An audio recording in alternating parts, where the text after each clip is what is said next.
the finals, like down to the T that I can remember, down to the T that I can remember. And from that point on, I was just like the embodiment of what he brought to the of hard work. Because the one thing that I knew about Kobe is I felt like, yes, there was talent there, but it wasn't all there. It was not all there from the beginning, bro, like, at all. Like, it definitely wasn't.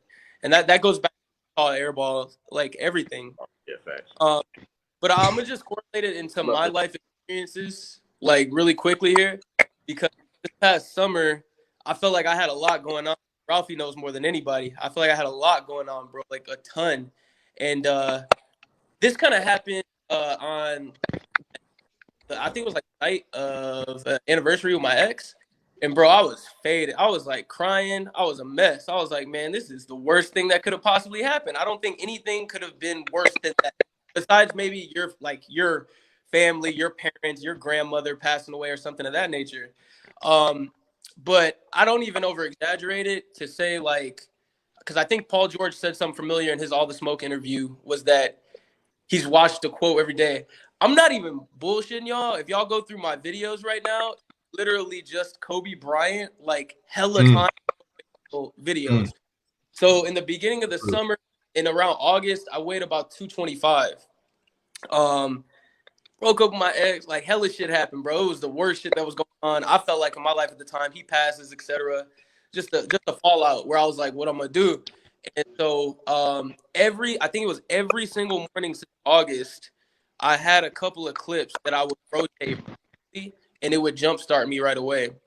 And then I would just ask myself every time I was working out or playing, like just doing some shit that I did not want to do that I could elevate me. I would just ask, what the fuck would he do? Would he bitch about it or would he just get it done? You know what I mean? And so for me, present day, like we speed forward from August till now, I can say I'm content with just being like just me and my son, obviously. And on top of that, I think going from 225 to 170 in that's like a couple of months. It's like 6, 7, 8. I did that on the strength of that, and like a lot of people be like, "Oh, that's cliche," but I'm not told you. That's real talk. Like that's what I would do every morning. Like you know how people need coffee to jumpstart their day. Bro, I drink some ice cold water and watch a motivational Kobe Bryant video and be like, all right, so this is what we got to do to get it cracking. So like I said, I say that to say, man, like I think it impacted just the amount of people I could imagine, which was the world. And I don't think this is ever gonna be a day that people will like next. It's gonna be the same way next year, and it's gonna be the same way the year after that, and the year after that. Like you know, people are gonna feel the exact same feel at that very moment, especially with his daughter and all the passengers that were on the helicopter. But my final go at it is just that not necessarily like death, but the gift that he gave us. I feel like he wants to use us as fuel, like, and that's what he would want last, being up there in heaven, pretty much. That's real, man. Yeah, that's real. It is. That's really real, man. Yeah, because I've personally seen like the growth in you, as well as like just how much you slimmed down and how much focus you have right now. So I feel that. Yeah, it was bro. It was a mess. Like, bro, I would just watch him and be like, I would shed a tear while watching those, and I'm like, damn, like why? I remember we recorded on this set. That's why you guys see the Kobe jerseys behind it. But when we first did our segment, we kind of like my other co-host. They're Laker fans, and like it was hard to like. I know for them, I was like, whenever y'all want to do this, bro, like you know what I'm saying. This is on. You know what I mean. Whenever we decided to do it, but then we're recording it and like still just like awkward silences, like tears shed, like during it, and you're like, all right, just hold it, keep it together. Because I mean, nevertheless, Kobe, I mean, all the other people that were on that helicopter and how everything happened. Obviously, crazily enough for people to be parents and then the kids that were on board. And it's just something that you never want to see. I definitely stopped trying to question like God and everything that does happen though a long time ago. You know what I'm saying? Like, I just hope it inspires as many people as I believe it does today. Fact. Who wants to go next? Yeah. Ricky, Tar? I mean, I'll take a crack at it. Like I kind of said this earlier on the podcast that I do. Like, it's special being on this group with you guys because it's like I think Kobe. It hits me differently because I'm on here with you guys, and I think like Kobe formed a lot of our friendships. In a very nostalgic way. Like Kobe's last game I watched with Ricky. You know what I'm saying? In college. You know what I'm saying? Like. Yeah. And before Ricky, me and Kai, we all met at me, Kai, and Ralph. We used to sit at the debate table at CSN and yell all day about Kobe arguments and stuff like that. So in a large way, like it formed a lot of relationships, and I think that that's special for like an individual to have that impact on you. Like whether you're a Kobe fan, you're a LeBron fan, like it's special. Like Ralph saying, "Oh, I'm not." At first, I didn't like Kobe. Like a lot of people felt that way, right? But it's like we all, in our own way, grew up with him. You know what I'm saying? Like I said this joke to like my students, like when he first like passed away, because they were making a mural of him, right? And they were kind of asking me what it was like, in the Kobe era, and which is crazy to think about that, like. Kids didn't grow up. Why these kids didn't grow up watching Kobe, right? Like you would think, like what? But it's like they're 14, so they didn't grow up really watching them. And so I had told them, and Ralph, I was with Matt. So like you already know how Matt, he felt, about LeBron. But me and Matt kind of like broke it down the best way we possibly could. We were like, there's two things you don't do to a black man. You don't talk about his mama, and you don't talk about his black mamba, because that's always a fight. It's either a fight or you got to take me outside on the basketball court, bro. Like, because we got to settle this one way or another, right? But it was super funny because me and Matt had on his LeBron jersey the same day like Kobe died. Right? So Matt, you know what I'm saying? Like, so, but it was special because it was like in that moment in time, like it made somebody who wasn't even a Kobe fan like have a moment with me, somebody who is a Kobe fan. So it was like it was a full circle moment. It brought everything together. You know what I'm saying? Like talking to the homie Brett, Brett named one of his daughters, after Kobe. You know what I'm saying? Like stuff like that. But it's like the childhood of Brett naming a daughter after him. Like we grew up together, right? We were kids. I've known him since he was 13, right? And Kobe impacted us. That's why we're friends, because he's from LA, right? And I always used to wear like Lakers gear to school, and we just became mad close. And then over the years, like Kai used to wake my ass up in that Laker chat we used to have every single fucking day. All this time, bro. Every day used to wake us up. Who's your top 5 Lakers? Who's your top 5 this, right? But it makes you appreciate those moments though, because like we were talking about somebody who went on to shape our lives, and you don't really even think about it, but it really did. Because it's like I remember all my moments. Like I remember where I was when he scored 81. I remember where I was where he made that fadeaway jump shot on the Phoenix Suns. I remember where I was. I said last game I was with Ricky. You know what I'm saying? So I remember all these moments, man. Like, and it's special because it formed a bond and a friendship with people, and you go around and like you understand like life to me is like one big fraternity. Like we're all connected somehow, some way, right? And I feel like people like Kobe connect us in that way. So to me, that's really what this day means to me, is the connection of people. Like even Ralph, when he died, me and Ralph was on the phone for about an hour, 15 minutes, just telling each other we love you, crying over old moments, apologizing for stupid shit that I even forgot we would argued about, right? So I mean that's what it does, right? That's what a powerful human being does, So yeah. It's powerful, man. Yeah. Ricky, you want to get in? Yeah, gather your thoughts. nah, that's Guys. facts. That's facts. All right, Trey. Thanks for sharing. Thanks, bros. Thanks, bro. All right. Nah, They we say- appreciate you. Yeah, man. Yeah, Kobe's impact on me is that was my whole life basically, and I grew up in Southern Cali the first 8 years of my life before I moved away to Missouri and Wisconsin, and I came out here, and I started off when I was real little, a Jordan head, you feel me? And when he left the game, I immediately jumped ship to Kobe. Because my first game was actually And I was only 3 years old when it happened, but I remember vividly when Kobe and Jordan matched up. That was the first game I remember watching, you know, and seeing how that dude was playing. I was just like, bro, there's another Jordan. Like what?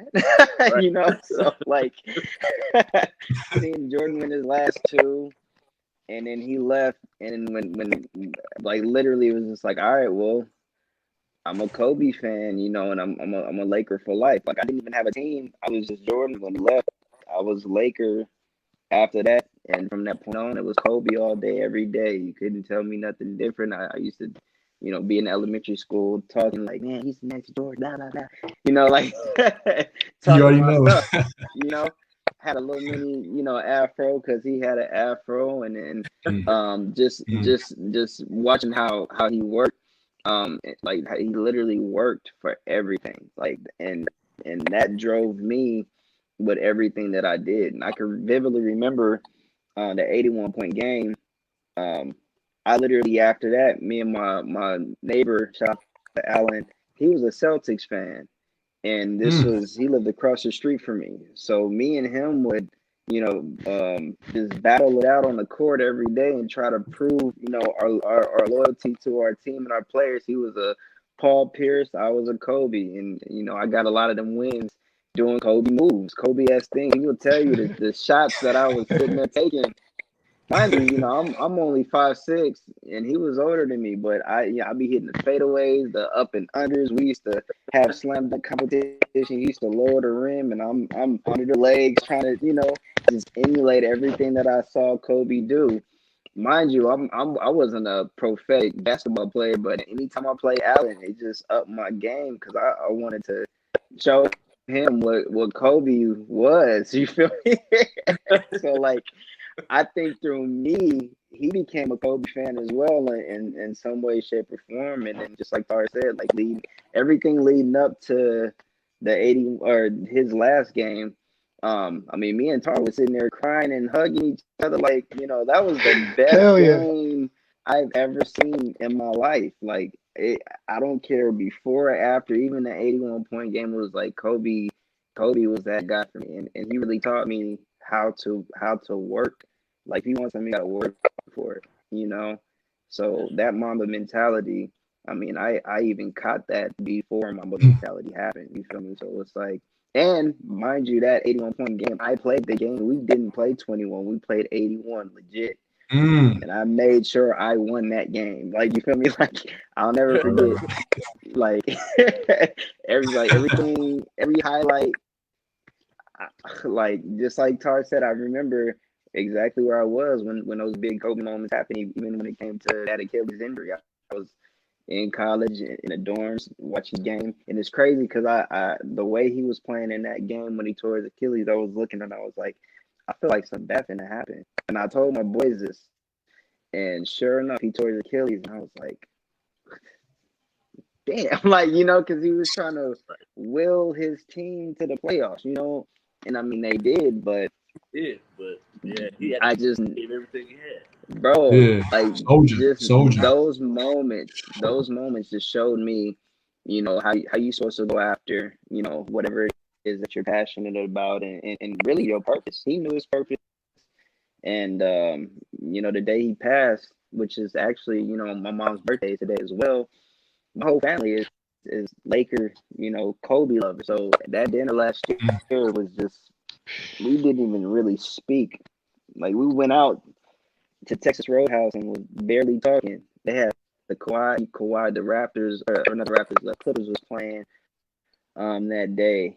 And it's like every time I watch Kawhi, like I would get emotional because he was, you know, Kobe-esque that day. Every shot he took looked like a Kobe shot, and basketball really hasn't been the same since he left. And you know, now that he's gone, it's just like surreal. So, yeah, Kobe's impact. I even had a song dedicated to Kobe. I really thought he was gonna get his sixth. You feel me? But I made a song dedicated to Kobe off the free sample. Yeah, everything has like everything that man has done has impacted my life. Literally, I got injured. You know, my rehab. I was Kobe in my mind in rehab, you know. So like literally everything that I did was inspired by that man. So Bro, the first music video I shot with you, right? You had a line, they need you in the game like Kobe in the last second. That was like, exactly. you know, I'm a fan of you, Ricky, to know that. Like, I pointed that out, right? So look, you know what I'm saying? Like, Yeah, Right. I'll put the truth. And yeah, Tar did shoot my first video. So but yeah, like literally Kobe is embedded within my life in some way, shape, or form in a lot of different ways. Hey, Kai, I'm adding your voice. Yeah, it's crazy. It's crazy. Even my dad, like I used to get the buzz cut like Kobe, and my dad used to be like, "You sure I'm your dad?" Like, so yeah, man. Not to be long with it, but yeah, man. Kobe, you know, rest in peace, him and his daughter and everybody else that you know had passed. And hey, happy birthday to that was Mom just Dukes a too, bro. tragedy. Yeah, I was about to say happy birthday to Happy your birthday to mom. Mom Dukes. Definitely, I'm finna go over there in a little bit and celebrate my daughter, and you know, when my wife gets off, you know, we finna go over there. So, But hey, are you there? Yeah, I'm trying to see if this dude, if we can get Sean to unmute his mic. Let me see if I shoot him a message. If you can see, if not, I can go. Bro got that Radio Shack Wi-Fi. Yeah. I'll go. So, for me, Kobe Bryant. I actually started watching Kobe Bryant, in 1998. I'm an early 90s baby, but it's crazy because I saw The Last Dance, and you know the part where they're at the Kobe Bryant's first All-Star game. Yeah. Well, that was actually the first time that I actually ever laid eyes on Kobe Bryant. My brother, he's 10 years older than me, so he was always a Penny Hardaway guy and always tried to groom me into becoming a Penny Hardaway, you know, kind of person. Gave me the jersey, you know, always told me Penny's this, Penny's that. And I'll never forget. This is fresh off Space Jam about 2 years later. And I pointed to the TV and I was like, "Who's that?" And he's like, "Oh, that's Kobe Bryant." And I was like, "He's cool." And he had the afro. You guys know the afro, the flashy smile, the walk that I stole, you know, all that kind of stuff. You know, anyone who knows how I walk, I stole that from Kobe. You know, I'm sorry. I was swagger jacking back then. But Kobe Bryant, what made I fell in love with like the swagger, right? And the style when I was a kid. But what kept me a fan of Kobe Bryant and what I admired most about Kobe Bryant was his pretty much his continued pursuit for greatness. He always strove for greatness. Uh, it's hard to put into words. I told Tar earlier, there's so many different words I could use to describe Kobe, right? But it's just so hard to put into words. But he had this unparalleled psychotic competitive drive when he compared him to his peers. And every single day of his life, he was always striving to be better than the last day. He never settled for less. He never settled for mediocrity. And he always mentioned that he never wanted people who were who were lazy to be around him. If you're lazy, stay away from me. You know what I'm saying? I don't. We're not of the same kind. We're not of the same ilk. You know what I'm saying? So Kobe Bryant for me, it was a lifestyle. He was bigger than as somebody who put the ball in the basketball hoop. Yes, we know his scoring prowess, and we know his scoring tears and how great of a defender he was. But his methodologies and ideologies is something that I use in my everyday life. Whether it was going into a job interview with confidence and fearlessness, knowing that I could come out and get that job because I had the requisite skill set, or was it whether it was the way that I communicated with people, you know, his leadership skills. So there was always different aspects of Kobe Bryant's game that I always tried to implement into my life. You know what I'm saying? And so Kobe Bryant, in terms of a person, that's what I always admire. You know, um, as a basketball player, he was somebody for me who would just automatically go into the court and try to rip your hearts out. And I feel like every night. yeah, every night. You know what I'm saying, Key? Every night. And I told Tar this like 2 weeks ago. I was like, yo, Tar, like I truly believe that it wasn't just hard guarding Kobe. Unless you were built a certain way, I feel like it was actually a traumatic experience. I think because I played ball, I never got a chance to play ball at the professional level. You know what I'm saying? Right. And if I wasn't on academic probation, I probably would have been hooping somewhere in Indiana instead of, you know, being at UNLV. But putting that Right. aside, you know what I'm saying? I'm like, anyone who's played competitive ball knows what it's like to guard somebody who's just an assassin. Well, imagine doing that at the pro level. Somebody who's considered the most skilled ever. Imagine 30,000, 40,000 fans in a stadium. Imagine the court actually shaking. Imagine this dude constantly coming at you on offense over and over and over again. That Kobe Bryant's greatness could never be encapsulated by a stat sheet. Analytic nerds never understood the greatness of Kobe Bryant. You know what I'm saying? And so I always felt like just guarding him was a traumatic experience. It was so traumatic that Channing Frye said after the 2010 Western Conference Finals that Kobe Bryant made him smoke cigarettes again. You know, like that's how, you know what I'm saying? You feel me? Like when you hear the story, 100. when you hear the story, you're like, oh man, that's crazy, oh cliche, woo woo woo. But when you really think about it, like imagine Channing Frye on that basketball court. Like for you to do something you haven't done in years means that you were probably scared as all get out. You know what I'm saying? So Kobe was nothing to be played with, you know. And then I think the fact that you had like Jordan said, the funeral ceremony and everything, it was pretty much he admired Kobe and a piece of him died because at first he thought he was just this guy, this young buck that was trying to nag and everything.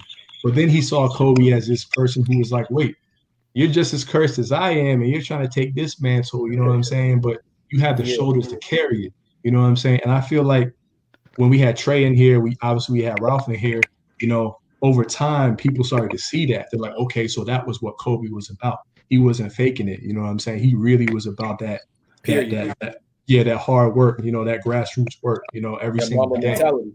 Mamba mentality, yeah. And what was so hard was like he tried to get his teammates to elevate to that level, but even if they couldn't, he would try to get them to do that. You know what I'm saying? And so he might not have always been the nicest person, but that didn't matter. He knew how to win, and that's all that mattered about Kobe. That's all about, really. Facts, bro. Facts. And my last point I was gonna say is every single video game that I got, Kobe was the one person I would always try to play with, man. Whether it was Live 99 with Tim Duncan on the cover, I still thought Kobe was better than Duncan. Whether it was Melo 05, you know, I still thought Kobe was better than Melo when he was, man. Like, I never forget my freshman year in college, I was in Florida, right? Mm-hmm. And I had my roommate, we was playing I think 2K10 or something like that, 2K10, whatever. And he played with the Eastern Conference All-Star. True story. I didn't pass the ball. I was a West Conference All-Star. Oh, that's what y'all was doing. I thought you was playing with the team. Bro, I was about to be hot. I'm like, yo. No. That's collusion, man. That's the collusion, man. No, bro. Ralph, I didn't pass the ball to anybody. I didn't care if Kobe had like this much in the stamina meter. I kept shooting that thing, bro. He had the Gatorade people by that name. Bro, we talked about the 06. Baby. We talked about the 06 Lakers yesterday. Like how hell it was playing with them, bro. Like that shit was horrible. Like bro, I don't want to play with Smush Parker, nigga. What the hell? Like no, Chris Smith, you know, Chucky Atkins. What the hell is a Slava Medvedenko? I don't want to play with that nigga, bro. Yeah. And my last point that I was going to mention, I'm just going to take it there because, you know, hey, it's the show. But I've always felt that, I'm just going to be real. I felt that people never really put the right amount of respect on Kobe Bryant's name. You know what I'm saying? I feel like it was near the end of his career where a lot of people, you know, they tried everything to tear down his legacy, and they waited for him to, you know, unfortunately his untimely death to give him his roses. But like I saw this dude go to 3 straight NBA finals, win back-to-back, win a gold medal during the 3 straight NBA finals as the leader on the team, score and assist on the last 15 minutes of the game, hit the game-clinching 3, and tell every single country in the world to hush. Tell me what NBA player has ever done that in the history of the sport. You know what I'm saying? They have nuts to do that. That's why. They have facts, you know what I'm saying? That's that Black Mamba in them. Facts, bro. So like, that man lived in Italy. That's a bad man. That was a bad man. They still don't give him his respect either, by the way. You know how much of a speak was? He would speak in Italian and Spanish, whatever language, to any of his international teammates to be like, yo, I'm gonna F this dude up. Like just to have that with him. Facts. Like On so Kobe was just To- next level. That's all I gotta say, man. So Kobe, on Tony Parker's yeah, Netflix. On Yeah, Tony yeah. Parker's Netflix documentary, which I was just saying, he said he learned French. He said he learned French just to talk shit to Tony Parker in French. And so he said something. Tony Parker was rising up for a jump shot, and he said Kobe said something to him in French, like he called him. He said he was like ass or something. Like he said like a cuss word to him in French, and he said Tony Parker said he missed. He said he never shot the ball and missed the ball so bad. He said he would just learn languages on like Boris Diaw said the same thing. Like he would just learn languages to cuss you out in your language while you're shooting, just to throw you off. That's crazy. Boris Diaw, man. That's crazy. Savage, yeah.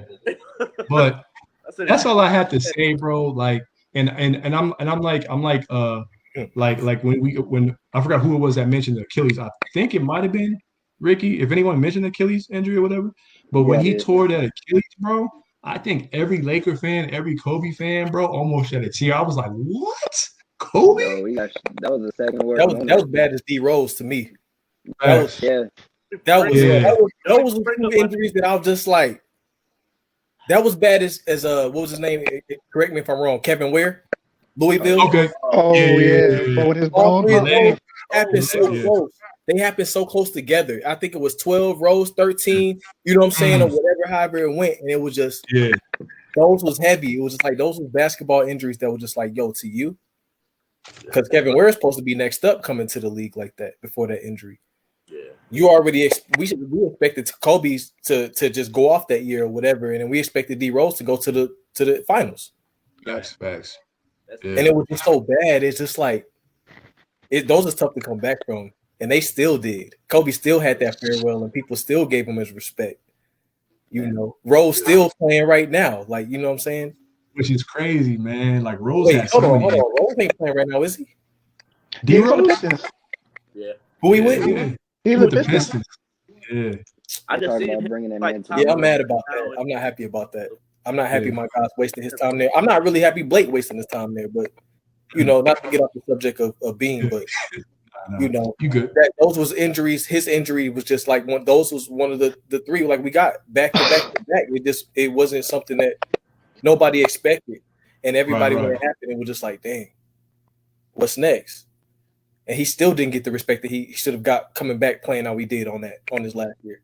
Right. Yeah. Like I heard, too late. Nobody appreciated him until it was too late. Because even myself, I can attest to that. I didn't respect it until it was too late. Yeah, that's real talk. I mean, I want him to beat the Celtics. Don't get me wrong, because I'm a Bulls fan. I want him to beat the Celtics. Don't get me wrong, but when that happened, that's when I really, truly, him passing too. That was just something that really hit me. It was just like, dang, like I didn't appreciate him as much as I should have while he was here. Other than when I was younger, because you know that's how we got the yelling out Kobe when we put that shot up. Yeah, you know it every time. I want to let y'all know what since it seemed like it's more my turn now. I came a little late. I apologize to everybody. You got the floor. You got the floor. Tar, I see you in a minute, man. Bro, when's the last time I seen you, bro? Probably 2011, something like that. Yeah, 2011. Real talk. We was at a party together. This was probably last time 2011, 2012. But let me get straight to it. The Kobe thing. You know, we were younger. We was yelling out Kobe and whatnot. I'm gonna tell you one of the moments as an adult that I really remember. This is before we was yelling out Kobe, because I don't even think this was Afro Kobe. Him going out of bounds, shooting that joint behind the backboard, letting that bitch go in. I think we were well into high school by then. We weren't elementary school, middle school by then anymore, right? Correct me if I'm wrong. When he shot that over the backboard by going out of bounds like that. That was high school. We were out of elementary school, right? Yeah. Bro. Am I wrong or no? Nah. That was his last year as number 8. Was it? His last year number 8 was an 81 point year, huh? It might have been. That was 81 point. Yeah. No. Because you said in 06. So 07 was when it was like the end of the 06 season. He turned it to 24. Okay, so yeah, like I was saying, we were in high school by then. But that was a moment, and those moments where, you know, y'all remember him. He wasn't a shooter. He was jamming it on guys. Yeah. We were in elementary school by then, and when he decided to start shooting it a little bit more was that next year when Big Rob hit that shot. You know what I'm saying? That's when we started cranking that Kobe. We would play, what was it, knockout in basketball? We was You know, we didn't really realize who we had back then when we was doing that at all. We got older, started being other fans of other players, and just really focus on AI and not really understanding like, yo, Kobe was that guy before he changed his number, before when he had the fro. Even in 96 when he came in as a youngin, they knew what they had. You know, we didn't know what we had. We didn't know what we were seeing, you know, at all whatsoever. So to see, for everything to go high win, this was like, dang, we really lost somebody big. We lost somebody. We don't really realize what he was doing and what was going on. Shoot, I didn't really catch on to him being on to body armor up until when he passed. You know what I mean? I think I caught on to it about 18, 19, and then 2020. Here we go. I didn't know he was involved in body armor like that. To this day, I'm cranking them joints. I think I drink that more than Gatorade now. Yeah, I got to try one though. I still haven't tried a body armor. I was always at Purple Powerade on ice. That was Stop it. That Purple Powerade on ice, man, was what I did. I used to drink 2 of them joints after hooping, man. That sodium level is horrible. Them body armors will save you. That's real talk. Them boys will keep you safe. They hangover too. Them boys get you right. I was just about to say, I drank that strawberry joint. The strawberry banana with the potassium, high potassium, bro. I'm telling you, that'll get you right. You got a hangover. Man, that classic Adidas commercial where that man was doing the 360 from the free throw line, and they cut it off short. Man, I had to get them shoes. Man, what? Bro, when he jumped over that car, bro. Bro, we didn't know if that was real or not, bro. When he jumped over, bro, you remember they did that thing where Kenny Smith did it? Wait, that's with the car. That's the funniest skit I've ever seen in my life. I've actually met Kenny Smith, and I had to ask him about it. And that dude, I met him at church. So after the service in Cali, I was like, man, like. I was like that's skit. I was like, them Kobe, you still got him. And he was like, hey man, listen, I haven't had that much fun.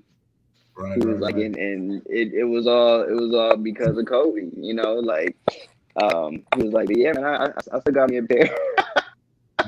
But them joints was light. Them shoes was light, bro. I remember when they first came out, I was like, yo, these shoes are cool. They're so light, bro. You could literally throw them like a football, bro. Like, it was light as hell, man. Yeah, so I never had a pair, and I wanted a pair. My mom was like, "Them ugly." She was not going. Mom was not going for none of that. She was like, "You want these? I ain't buying those." I had better shot at getting G units.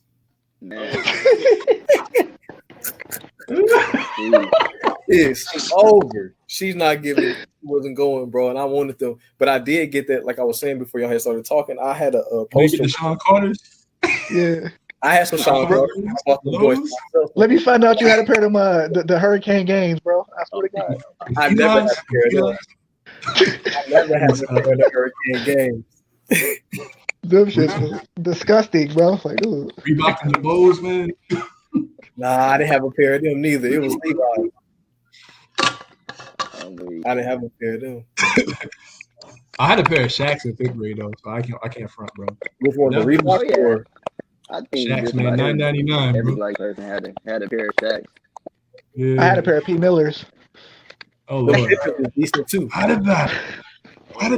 I'm lying like a motherfucker right now. I knew goddamn well you get that. You was finna get kicked out the chat tag. Oh, boy had to go to the soldiers. Well, shit, fellas. We appreciate you guys. I appreciate all of you. Thank you all. Oh yeah, no facts, big facts. I know most of y'all are probably here. I'm gonna leave this totally up to you. I understand if you got to get up out of here. You're more than welcome to stay for the rest of the show. We can talk about other topics, or you can go about your day. Choice is yours, fellas. But we're gonna go into our NFL section of the show. Oh snap! I want all parts of this. Football. I gotta go on this note. My pack. Hey, I want. He's ailing from Ricky. You gonna bounce like that, be homie? Choke fest that was the pack, Hey, no, hey, Rick, just go in the back, take the Lakers off, and go grab the Chiefs jacket and zip that up. Yeah, I'm gonna do that too because that's the memorial. This the memorial Go for them too. Hey, Tom Brady can put them boys to sleep. Oh man. All right, bro. I got to dip for real, but I All right, bro. man. All right, man. All right, be easy. Yes, sir. Happy birthday to Mom Dukes one more time, bro. Oh yeah, off top. I'll let her know y'all said that, man. Thank you. Yeah. And so, like he's mentioned, the Buccaneers beat the Buccaneers beat the Packers, going to the Super Bowl. Me, honestly, and Kai says I'm hating. No, I didn't.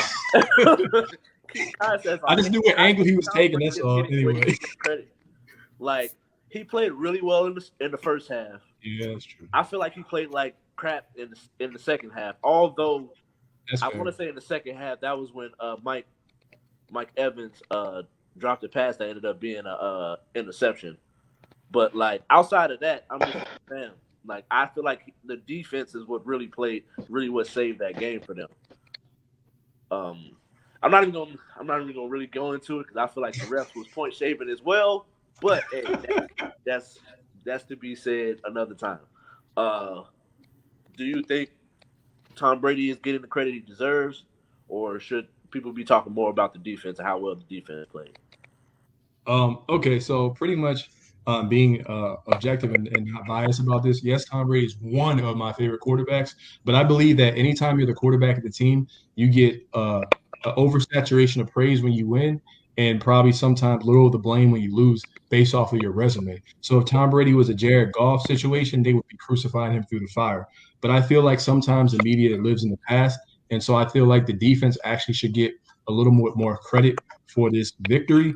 I believe that Tom Brady came out with a good game plan initially. I do know that I think the name was Johnson, number 18, whoever was the rookie receiver was that dropped that one, like that crazy pass where Brady just like threw it. Like his arm looked like a rocket in the first half. The second half, though, he looked like he was airmailing balls. Now, I do believe that two of those throws, he was under pressure. One of them got dropped by Mike Evans. But that defense, when I look at a guy like Shaquille Barrett, when I look at the addition of the return of Vita Vea, who plugging him in during the season, that defense that was only averaging like 3-something yards a carry goes down to 2.7 yards a carry, right?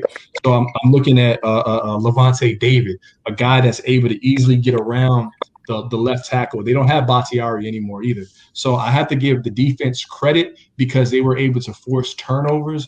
When drives were getting stalled by the Buccaneers on the offensive end, the defense was the one that was putting them in scoring position. So I actually think for this game, more of the onus of the blame in terms of turnovers goes on Tom Brady and the offense, and I feel like the defense actually kept them in the game when the Packers had momentum. And then my final point is I think that Aaron Rodgers deserves some culpability for not being able to cash in on drives. But also, I feel like I don't know what was going on with Matt LaFleur, but Matt LaFleur, I feel like he got scared with that fourth down call, kicking the field goal. When you're going up against Tom Brady and weapons like that, you never go for field goals, man. Conference championship, one shot to get to the Super Bowl, you have to cash in. So I feel like it was a culmination of Tom Brady starting off hot and then cooling off. Also, I wanted to point out another thing is Tom Brady. I feel like, and the thing is, that's why I hate percentages because I know like the Stephen A's of the world always go straight to completion percentage, but it never tells you who dropped the pass, right? But I do know that Tom Brady was completing, I think, only 55% of his passes now, leading up to that game. You know what I'm saying? And it was the defense in the Saints game. You know what I'm saying? That was playing well. So all in all, I think that I would go a 60-40. I'm going to give 60% of the victory responsibility to the defense, and I'm going to give 40% of the victory to Tom Brady. And let's see how he fares against high-octane Patrick Mahomes' offense to see if he can keep up without turning the ball over 2 weeks from now. I agree with everything that you said. One thing I do want to say is that Chiefs defense is suspect. That's first. that Chiefs defense is suspect. Second, Tom Brady had how many interceptions in that Packer game? Right. He could have had 5, but it was 3. 3 TDs, 3 interceptions. Right. He could have had 5, like easy. Yeah. And that cat that was messing up on their team named Jones, last name. Yeah. I think it was Jones or Johnson. Yeah, one of them. Yeah, one of them. Don't like it. He's like one of them. Yeah, I don't want to disrespect the man and say he's lucky, because if that's the case, he's been in a lot of lucky situations. Yeah. Like I said, you hit it right on the head. It's crazy because how the hell did you win that game and these boys slept in their bed? Right. And you had 3 picks. Right. Defense, because you can't win without it. You can't win without it. And the Chiefs' defense is suspect, and I wish them the best, Patty. Hey, At the end of the season, though, I did say that the Chiefs are going to 2-peat. I'm kind of going to backtrack on that and say that I don't think that's going to happen. I think as far as like Key was saying that the Chiefs, I think to me that both defenses are mirror images of each other, in my opinion. I think they're both bend but don't break defenses. I think that for them, you can get yardage on them all day, because I've actually seen both of them play live this year, and they both shitted on my Raiders, but that's not here nor there. But I've seen them, I've seen them both play live, and what I've noticed about both defenses, right? You could get yardage on them all day. Like Yak can be available. Like the first time they played this season, the Chiefs and the Bucks, Tyreek Hill had like 200 yards and 3 touchdowns, beat over the top, right? So they're both bend but don't break. So you could get the yardage on them, but when they get to the red zone, right? And I think that's what made Matt LaFleur scared, is the simple fact that the Tampa Bay Buccaneers call more cover ones and cover zeros than any team in the NFL. Like more than Greg Williams asked, and that's what got him fired, was cover zero. But it's like they call more cover ones and cover zeros than any team. So it's like they send more than what you can block. And that's where I fear kind of for the Chiefs right now, because their offensive line is just like a mash unit right now. They have like no healthy offensive line right now. So if you could contain that, like if they could watch, me and Kai talk about this all the time. The thing that pisses me off about teams when they play the Chiefs, they don't blitz. They just let Patrick Mahomes carve people up. Like there's a stat out there that everyone ignores but me. Patrick Mahomes should have thrown 6. He has the most dropped interceptions in any quarterback in the National Football League. This nigga has 16 interceptions that people dropped. So it's like if the Buccaneers put pressure and he throws those no-look Oregon Ducks that he throws, the Bucs will catch those interceptions, because they've shown that they could, score, get turnovers, right? Yeah. And that's going to be key, right? Because they could force turnovers, but the key with the Bucs is that secondary. Like if there are 2 safeties who got hurt, if they can play, it'll be good, right? They'll be fine. But if they don't, for some reason, can't get these guys to play, who Antoine Whitfield Jr. and the other guy, I think is Whitehead, they're both playmakers. They're ball hawks. They know where the ball is. They circle the ball, and they do what my Chicago brothers in there, that peanut punch. They punch the ball out. They know how to do that better than anybody, right? Yeah. So. And that's what the Chiefs rely on too defensively, is turnovers. They'll get you in the red zone, right? But they're going to make you kick field goals, right? They'll make you kick field goals instead of scoring 7. And that's the key with both teams. They have this, and they're similar in that way, right? So to me, it's who could get to the quarterback, right? And who could catch and who could capitalize on turnovers, because both quarterbacks show that they throw Oregon Ducks with pressure, but one catches the ball and the other doesn't. Right. So to me, that's the key. I like that. And I was gonna say one thing before you go, Ralph, or whatever. When Tom Brady threw his second interception, that Beanie Siegel song, "Feel It in the Air," started playing in my it's like my nose is twitching, bro. I was like, the Packers about to win this joint. When we were kids, we used to play that game called 3 Flies Up, bro. That man threw a 3 Flies Up pass. I was that course. My man had that little Nerf ball with the tail on it, and he just threw the ball up. And just Yo, I listened to that track like 30 times after that second interception, bro. I was like, feel it in the air, bro. That shit was dead after floater, bro. Did you see that? It was a floater. Yeah, man. Bro, dude. Yo, He was lucky. I think it was Jair Alexander that picked it off of somebody. I was like, dang, Brady. I'm like, you going out like this? he's Yeah. lucky. He's lucky they pulled that man jersey. That's what he's lucky. Oh, yeah, that was a late flag though. I mean, he pulled it, but I was like, yo, that flag. They pulled his jersey. Bro. Hey, What did that's the best late flag I've ever seen. That's yeah. the best late flag I've ever seen. Because he was clearly pulling his jersey, and what took y'all so long to call that? You know what I'm saying? Bro, I was pissed. The only reason I was mad because Troy Aikman had brought it up during the broadcast. He was like, "Yo, y'all been letting them play all game," and then he's like, "That's the only reason it's kind of weird. Right. It's like you waited so long, but you've been letting them play all game." Yo, I'm not gonna lie to you. They ain't ripped nobody's jersey like they ripped his at the end of that game. Nah. Yeah. Now show me who was playing with for ability. You know what though? I'll allow it, Troy. That Devontae Adams play, right? When he went over the middle during the goal line, like when it's 30 goal, his shit got grabbed hella hard too, like aggressively. Yeah, and that's why look, A-Rod, a lot of people gave A-Rod shit for not running. He actually read the play right because dude was open. He got grabbed and they didn't call it. Right. Right. So he read it right because watching the Bucks play live, that's how they play. They dare you, they give you lanes that you think are there, and then when you take the lane, they're punching the ball out. They're aiming for the ball. So what he did was he looked and he was trying to look the defender off. So he was acting like he was gonna run. The dude came up and Devontae Adams burnt him, but he grabbed his jersey, which that should have got called, but it didn't get called. Right. It was a couple, so he made the right play. It was a couple different plays because there was one where Lazaro tried to cut on the slant and homie grabs his jersey and like pulls him, and then he throws the ball, and no flag. I'm like, fam. Yeah, on third down. Yep, on third that third down. Yep. Oh man. Yeah. No. So yeah. But are you guys surprised that the Bills getting worked out the way that they did? Hell no. Y'all know the Bills was my Super Bowl pick. So look. Yes, I am surprised they got beat. Yeah. So look. I'm a Ravens fan, so I knew that the moment, like I told everybody before, I was like, and my part's gonna be short. When I watched that Ravens game, I was like, bro, look, man, Lamar's concussed. The center can't snap the damn ball. The win, Justin Tucker missed two field goals. When he missed 2 field goals, I was like, man, I guess I'm gonna get married to Janae Iko tomorrow, man. That's how strange life is going, man. You know what I'm saying? I was like, anything's possible, man. I was like, yo. So for me, it was just, I was like, Baltimore, even though we have no receiver, I was like, shoot, we should be in the AFC Championship game because this Bills team about to get worked, and they got worked, man. I thought they got lucky in the round before.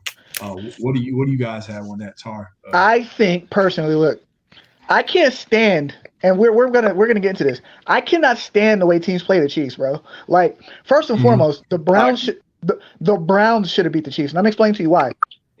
If you have 2 running backs, right, and Nick Chubb, right, and Kareem Hunt, why does Nick Chubb have 13 carries, right? Why does Kareem Hunt have 6 carries, and why is Baker Mayfield throwing the ball 41 fucking times? That makes no sense, bro. Like, control the time of possession. That's how you beat the Chiefs. Right. Control the time of possession. Like, for the Bills, their running back had 6 carries, and Josh Allen had 8. Like, you're losing. Why does every team feel like they want to throw the ball with Mahomes? Like, you're playing. That's how they want you to play. Like, you guys are playing to have a 34-31 shootout with them. No, bro, murder these niggas, bro. Right. Like, Kendrick Lamar said this in the control verse. Like, I'm not trying to murder y'all. Like, murder these niggas, bro. Like, that is so frustrating.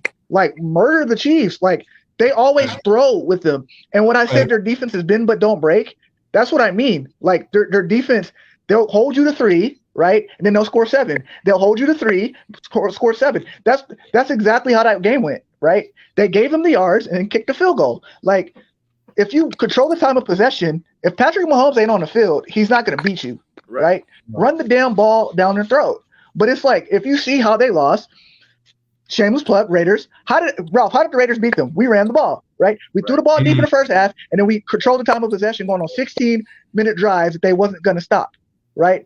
That's how you beat the Chiefs. But every team in the league, right, they draft to beat the Chiefs. Me and Kai talked about that with the Ravens. Why are you drafting speed receivers to beat to draft a Tyreek Hill? Raiders, why did you draft Henry Ruggs to not use Henry Ruggs? Right. Because they're speed, right? That's what I'm saying. Like, every team plays to tie them. or plays to say, hey, we had a 34-31 game with that second Raiders game. Hey, we're so happy. Moral victories, man. Fuck moral victories. I'm trying to beat you. Right.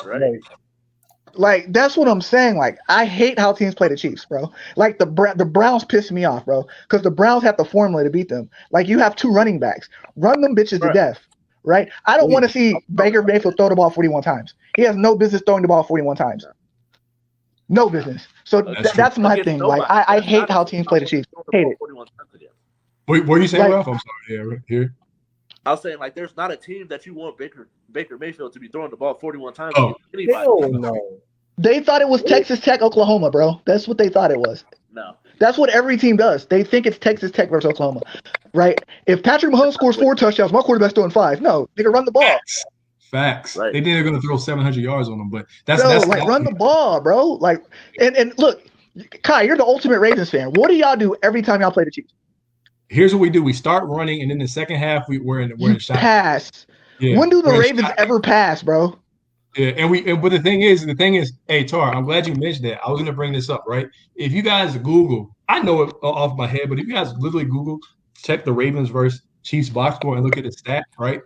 We're averaging 10 yards a carry, 9.8 yards per carry with Gus Edwards and freaking was it like Mark Ingram and J.K. Dobbins in that prime time game, week 3, right? And we went all the way down, right? And here's why I hate Greg Roman. We were running, right? And then the Chiefs eventually, because they're a bend but don't break defense, like Tarian said, right? They stopped us, right? So Lamar's like, let's go for it.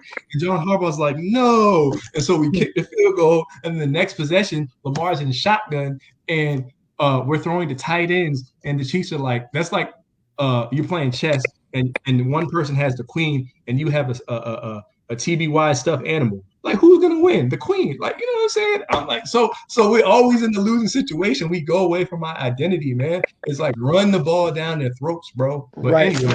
I don't even want to get into the Ravens. Come on, right? But watch. Okay, look, real quick. Watch the Indianapolis Colts versus the Kansas City Chiefs Sunday Night Football game last year. Look at the box score and how did the Chiefs lost 17-3. Why is that? They ran the ball every play. Marlon Mack had like 39 carries for 150 some yards. They ran the ball every play. Yeah. That's exactly how you play the Chiefs. But every team drafts speed receivers just to find Tyreek Hill. You're never finding Tyreek Hill. Stop doing that. Because then you'll miss out on a Justin Jefferson. You'll miss out on a Justin Jefferson trying to draft a Jalen Rieger. Like, what are you doing? Like, come on, bro. Like, it's so stupid. Like, I hate it, dude. Yeah, I'm with you. I hate that joint too. Yeah. Put a safety on his ass and clamp him up. You don't have to chase him no more. He's running out of bounds at that point. That team is low-key a cheat code because if you double him, then Travis Kelce is one-on-one, and there's not too many people that can try to guard him, if anybody can. No. Oh, my bad. They're a team, dude. I'm gonna tell you because I've seen them play. Like I said, I've seen them play live. All they are is misdirection. Because on the goal line, right? Mm-hmm. Every time he does it, when you see that person going in the misdirection, why do you? He's going to the middle, right? But why do you always fall for that? You know what I'm saying? Like they do that all the time, bro. Like it's so frustrating. All they are is So then it's like when they do misdirection down the field, when you see Hardman in the game, it's going to Hardman. Right. It's going to Hardman on the reverse. They do the same thing. It's like all they are misdirection, and it's like they all fall for it. On the goal line, I'm having my big fat defensive tackle stay in the middle and spy, right? Because he's going to underhand it every time in the middle. They do that. How many? They're like 7 for 7 on that play. Why doesn't a team not stop that? You know what they're going to do. If Tony Romo's punk ass can see this, why can't you see this? Yo, thank you. And that's Glassboy. He barely get time to throw the ball. Like Tony Romo was calling your plays before they happened. It is like you're getting paid $50 million to coach, and Tony Romo is calling the play right there. And it's like, bro, why don't you have a Tony Romo on y'all squad, bro, to call these plays out? Because it's so obvious, bro. You ain't lying, bro. You really ain't, though. And the thing is, like, you guys should know about it because you play them twice a year. I feel like we play them twice a year, but it's probably because I'm traumatized because we always lose when we play them. but but it's like they do the same stuff that they do to y'all against us, but at least you can hang with them. But that shuffle pass to Kelsey, and I remember I watched the game with my dad this year. This is my last point. I watched the game with my dad, and the offense started off good, and everyone's like, oh yeah, you guys gonna win, beat the Chiefs at home this year, and then we get on defense. And bro, we got rookie linebackers. So rookie linebackers, it's hard when you're rookie linebackers. But like when you as a spectator see that your defense looks either scared or like they look confused, bro. These fools had everyone on the defense confused all game, and we had Wink Martindale who likes to blitz. Like you just don't keep blitzing the dude all game, bro. Like we just kept blitzing him. I'm like, oh my goodness, bro. So and they kept using that misdirection, bro.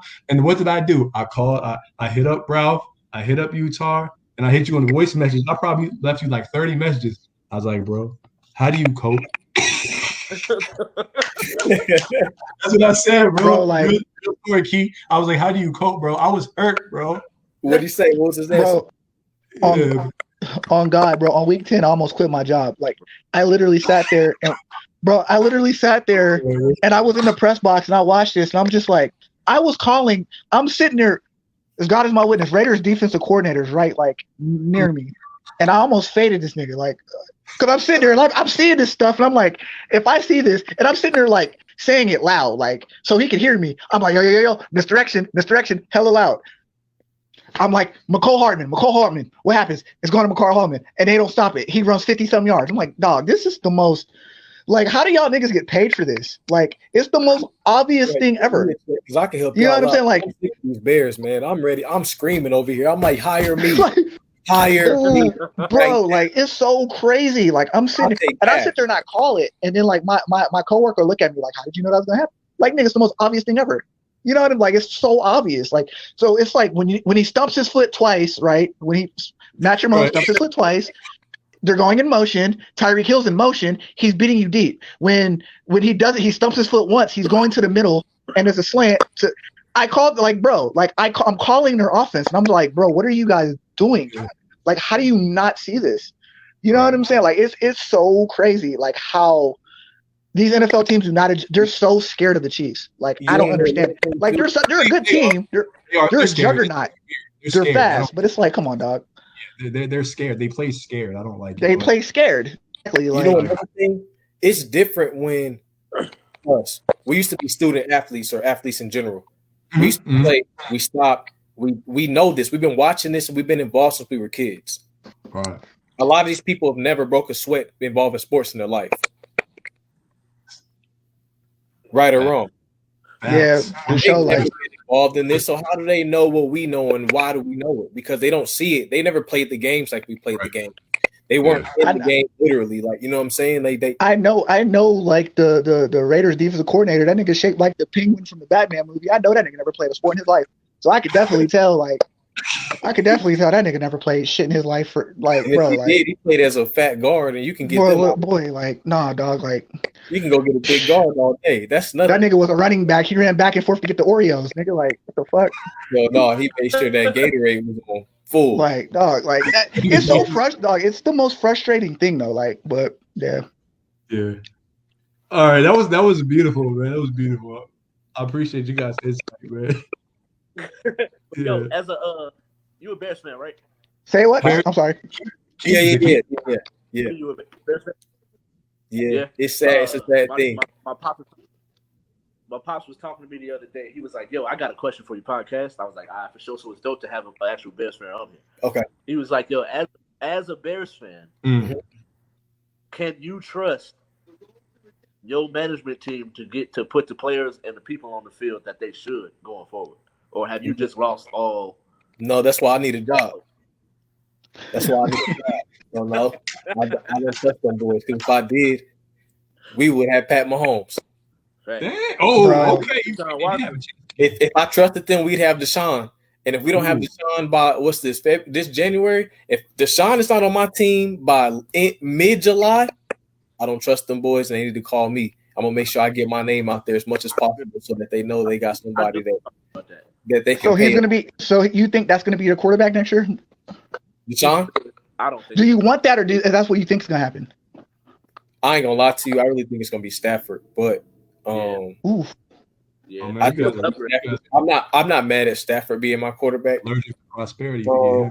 If they're not gonna get Watson, then what are we gonna do? We're gonna do what? They're gonna possibly mess up the team and get a higher draft pick and get a quarterback. Who we gonna get? We better get dude from Clemson, Trevor Lawrence. Then you bet not trade Mac. You bet not trade nobody you don't have no business letting go of. Get rid of Robinson and a couple cats that don't want to be there. You don't want to be here. All right, cool. Bye. If we can't figure out how to play with Foles and get Nagy shit under control, you gotta go. That's more money. We'll figure it out. That's $100 million coming from Foles. Right. But why can't we get Watson, or why can't we? It's something that can be done. right. You know what I'm saying? Whether Trubisky goes or whatever, do what y'all got to do. But we gonna need another cornerback. We gonna need some better, a couple receivers or a slot receiver. You know what I'm saying? It's a couple things we need. Don't touch the running backs. Linebacker is cool. I need y'all to make sure that our linemen aren't pussy, because our quarterback should in 2 seconds to throw that ball. That's our problem. I don't care what quarterback you get, though. If you're not gonna fix the O-line, don't go get some stud after college that you're gonna hurt or you're gonna make him look bad. Because if Trubisky goes somewhere else and look good, what's that mean? Right. Yeah. You're not gonna like who I'm gonna say. He can. I think y'all gonna get Jared Goff. If Jared Goff goes touches my team, bro, I'm gonna need a new team. If Jared Goff comes anywhere near my team, throw the whole team away. Yo, if Jared Goff is anywhere near my team, man, that's rough. I might just be a player fan. I might not have a team. A player fan. Like that. He has no business anywhere near. Bro, that's Blake Bortles 2.0. I swear. That's right. Yo, after Mike retired, to right around the time we got Jay Williams and Ben Gordon, I was a player fan. I did not have a during that time. I paid attention to them, but I was like, right. So T-Mac it is, baby. Yeah, bro. Yeah. You mean you didn't like Tyrus Thomas, man? No, Eddie Curry, bro. You want Eddie Curry, man? I used to dunk on a lot of people with Tyrus Thomas and 2K. Tyrus Thomas, bro. They said he was the future, man. I used to dunk a lot of people with him. But he was actually cold on 2K. But in real life, he was hit or miss. Right. All right, I got a question for y'all. Anybody in here got any Kobe cards? Y'all got any Kobe cards to show off? Cards? Yeah. Nah, I just have magazines. I got a poster rolled up. I seen your poster in your magazine.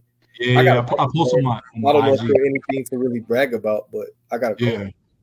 Yeah, and I got the SI Last Alpha Dog edition of him. So yeah, so I'm a huge big on the magazines and stuff. When I was at middle school, or it was middle school, like 8th grade or something like that, there was this barber shop that I used to go to back in Maryland, where I'm from, and they had all the ESPN, every edition of ESPN, every single cover, bro, and it was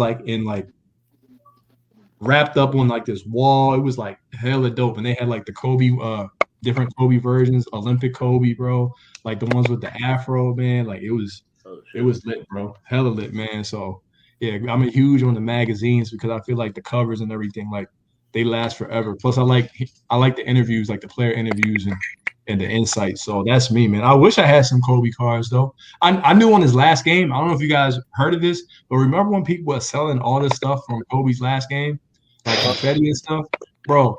I went on eBay and somebody said Stadium Air for 20 grand. I was like, bro, get out of here, man. Stadium Air. I was like, bro. Man, I don't want that. I think the most I got is clothes. I got a pair of the Crazy Eights. Ooh. I got a couple Kobe's. Yeah. And then I used to have a jersey, but it started getting beat up, so I let it go. Oh man. I got an All-Star jersey, but it's just stories. I'll say that for another time. Yeah. I want to definitely get the joints that they had for the tribute though, the black joints that they wore. Yeah, them was fire. I got a couple cards to pull up. Definitely got to get one of them, man, for sure. Let me see. I got a couple. I'll pull up. Thank you all for being a part. Yeah, we appreciate it. I want to make sure I'm in here more often. Matter of fact, if I can. Most Yeah, definitely. man. Hey, y'all was talking shit. Your man was talking crazy. Who was that? Oh shit. Eddie Curry. Hey, my cousin went to That's that Eddie Curry, boy. Yeah, my cousin went to high school with that nigga. He was telling me He was a phenom too, bro. Like crazy. Yeah, he was nice, and then he got that contract, and then he blew the hell up. He thought he had heart problems.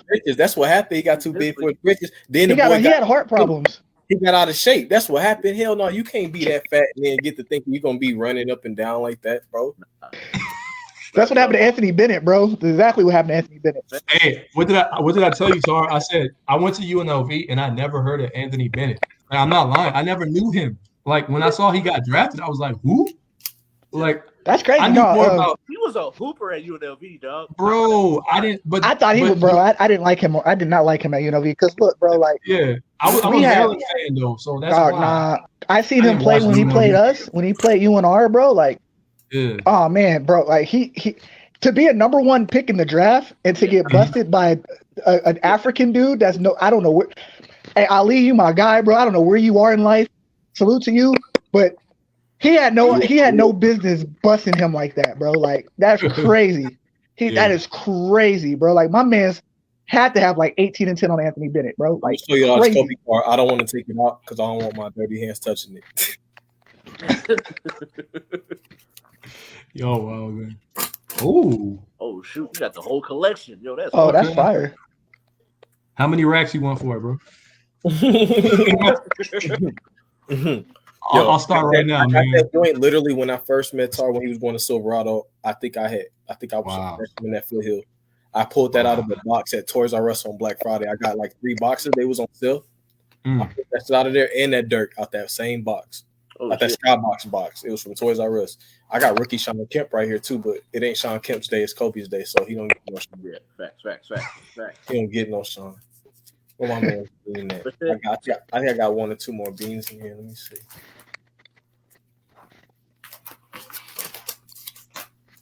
But shit, tune in every Tuesday at 4:30. We will be going live on Facebook. We are working on expanding to YouTube and Twitter as well. You guys got anything you want to say before you get up out of here? No, Rob. I'll talk to you. I'll talk to you all set because I told Kai this last week, but I got you on something. I'll talk to you after the show. All right. Well, thanks for tuning in. Catch us next week. Oh yeah. Peace.